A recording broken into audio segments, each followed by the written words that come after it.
ایک انہوں نے کہا کہ اگر ہم جیسے کیمپ میں ہوتے ہیں، مسجد پہنچتے ہیں، وہاں کوئی امام مقرر نہیں ہے تو کوئی بھی ایک آگے کھڑا ہو جاتا ہے، پھر اس کی نہ زیر زبر کا ٹھکانہ ہوتا ہے نہ تلفظ کا ٹھکانہ ہوتا ہے، تو کیا اس طرح ہم جماعت سے نماز پڑھ لیں؟ دیکھیں، اگر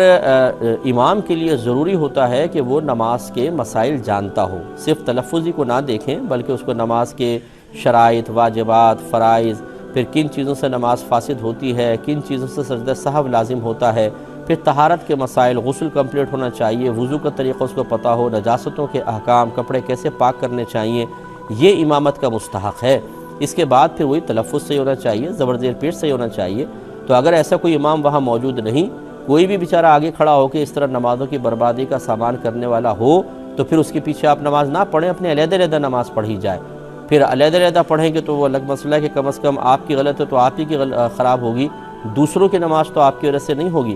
یا امام کی اپنی خراب ہوگی، اس کی وجہ سے دوسروں کی تو نہیں ہوگی۔ لیکن اگر آپ نے بغیر سوچے سمجھے کسی شخص کو آگے کھڑا کر دیا جو امامت کا اہل نہیں ہے، تو اس کی نماز بھی ضائع ہو سکتی ہے اور آپ کی بھی ہو جائے گی۔ جبکہ واقعی ایسی اس میں غلطی آپ کو نظر آ رہی ہے کہ نہ تلفظ کا ٹھکانہ ہے، نہ زیر زبر پیش صحیح پڑھ رہا ہے، تو پھر اس کو وہ حق حاصل نہیں ہے کہ امامت کے مصلی پہ کھڑا ہو، پھر علیحدہ نماز پڑھیں، یہی ٹھیک ہے۔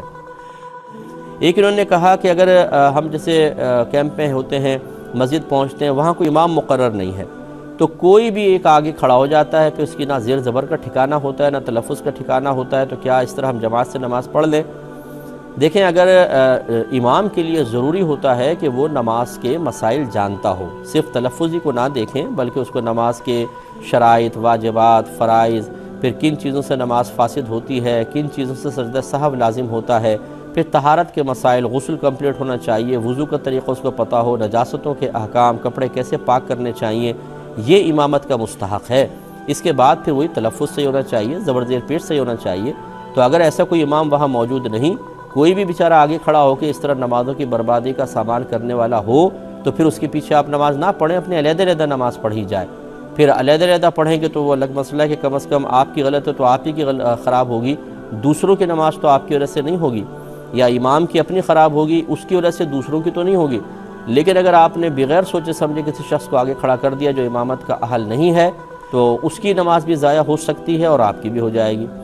جبکہ واقعی ایسی اس میں غلطی آپ کو نظر آ رہی ہے کہ نہ تلفظ کا ٹھکانہ ہے، نہ زیر زبر پیش صحیح پڑھ رہا ہے، تو پھر اس کو وہ حق حاصل نہیں ہے کہ امامت کے مصلی پہ کھڑا ہو، پھر علیحدہ نماز پڑھیں، یہی ٹھیک ہے۔